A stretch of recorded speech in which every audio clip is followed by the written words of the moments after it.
Overtake Singh women hockey festival का रंगारंग आगाज, कौमी बैन-अवी शख्सियात की हौसला अफजाई।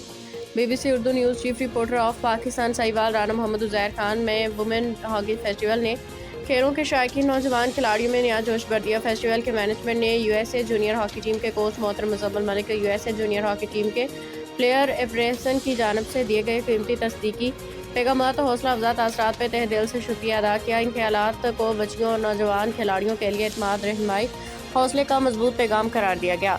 दूसरी जानिब साहिवाल डिवीजन के गर्ल्स हाई स्कूल मैनेजर शहजादा आलमगीर और कोच ताहिर महमूद की ज़र निगरानी गुजरा पहुंच गई। मैनेजर शहजादा आलमगीर के मुताबिक टीम 27 दिसंबर को इस्लामाबाद, 28 दिसंबर को कराची, 29 दिसंबर को गुजरा स्पोर्ट्स ग्राउंड में मैचेस खेले गए। उन्होंने उम्मीद जाहिर की कि साहिवाल की टीम शानदार कारकर्दगी का मुजाहरा करते हुए पहले की तरह डिवीजन का नाम रोशन करेगी। इंशाअल्लाह all Pakistan Gojra hockey tournament की इफ्तिताही तकरीब 26 से 31 दिसंबर तक मुनाकिद होगी, जिसका इफ्तिताह डिप्टी कमिश्नर ओवरटेक सिंह करेंगे। इफ्तिताही मैचेस में लाहौर बमुकाबला फैसलाबाद और गोजरा बमुकाबला कराची क्लब सामने आमने होंगे।